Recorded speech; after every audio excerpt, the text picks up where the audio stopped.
you know, in their 30s and kind of say, how come it worked for you and it didn't work for me? I went to, and I've actually had people say this to me, I went to Holocaust school, meaning, right? Meaning I went to Hebrew school and I was inundated with, right? It's terrible.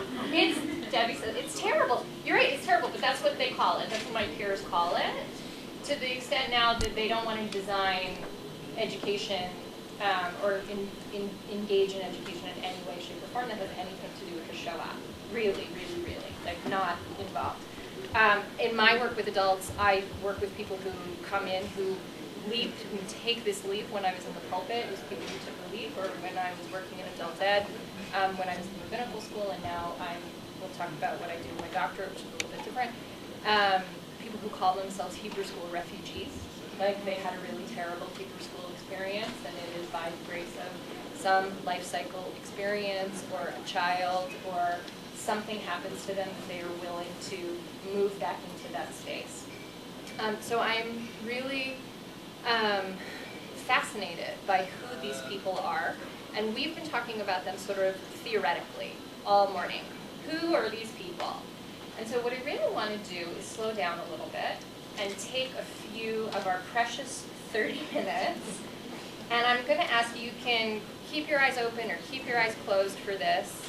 We're going to take a little journey of imagination. And you can write some things down along the way, along this journey of imagination, or you can just, you know, if you want to close your eyes and think about it, you can think about it, that's fine.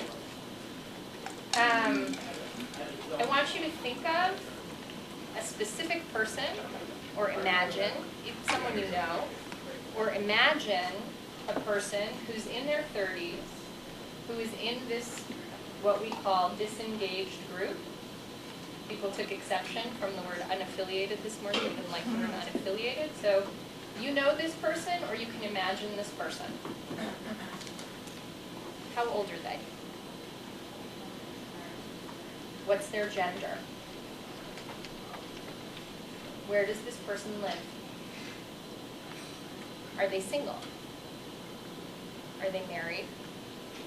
Are they divorced? Do they want to be married? Do they want to be divorced? Do they have children? Do they want children? Can they have children?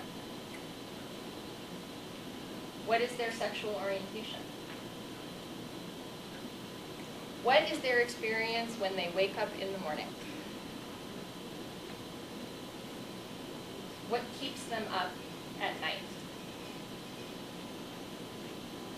Is the person you're imagining currently employed? If so, where do they work? Who do they meet? Who do they talk to during the day? If this person is not currently employed, are they looking for work? Have they stopped looking for work? What does their day look like? Is this person in their 30s on a path, or are they still searching for their path? What are their worries? What are the things that makes this person joyful?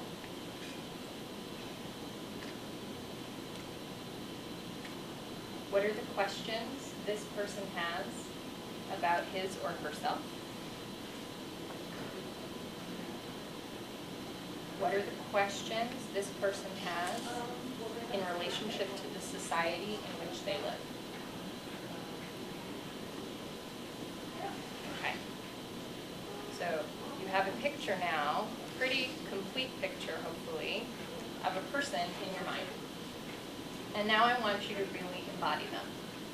So there's very distinguished rabbis and educators in this room, and I want you to be able to put that part of you aside, and put the part of you aside that is here for your own learning, and your own saying, how am I going to use this to teach rabbis how to be better adult educators? And I want you to imagine yourself as this person who you now in their 30s with all of their joys and all of their questions, everything they wonder about themselves and the world. And I want you to turn to the person sitting next to you, who's also in their 30s with lots of questions and concerns about the world. And I want you to share your questions. And I want to see where your question, I would like you to see where your questions are in common and where your questions are different.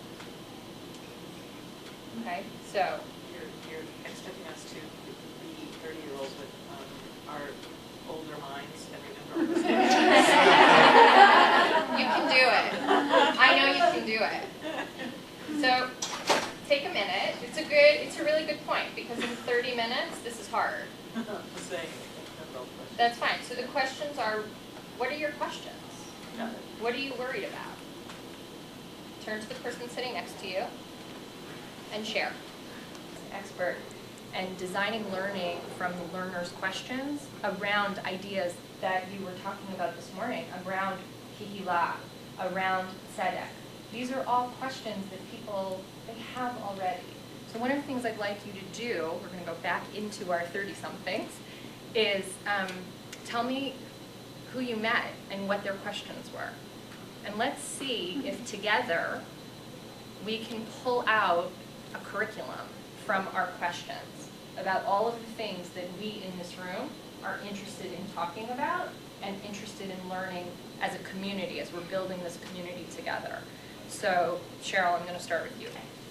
So I met a man who's in his 30s who's engaged to a woman of Korean black descent, who is in school, who is planning a wedding. He's in school or she's in school? He's in school. They're planning a wedding, trying to plan his future and their future. Who is in school because he thinks that's sort of what he's supposed to do, but not sure if it's really his path. And who is worried about what that will look like in the future for them. Is there a theme? I heard the word future a lot. Would you say that's the theme of the question? Yeah, I mean, I kind of got the sense of someone who's moving along into the future, but completely uncertain. And the only step that we didn't get into, but I didn't see any doubt about the future, was the decision to marry his fiancée. Great. Rachel, who did you meet? I met a... Or you're not Rachel.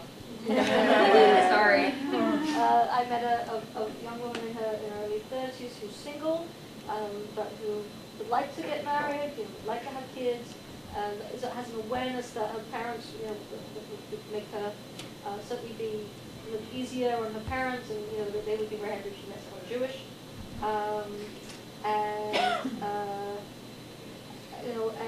And some of the, she's a professional, she has a master's, she's self-sufficient in terms of having a career and providing for herself. But some of the things that she sometimes thinks about are, when she has this family, when she has these children, is, what world will they be growing up in? She has concerns about where society's going, and the way people are with each other in the world, and what world will they be inheriting?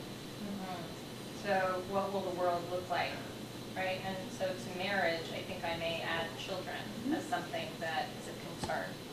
Is that fair enough? Any other themes in there? The essence, right? Yeah. Okay, thank you.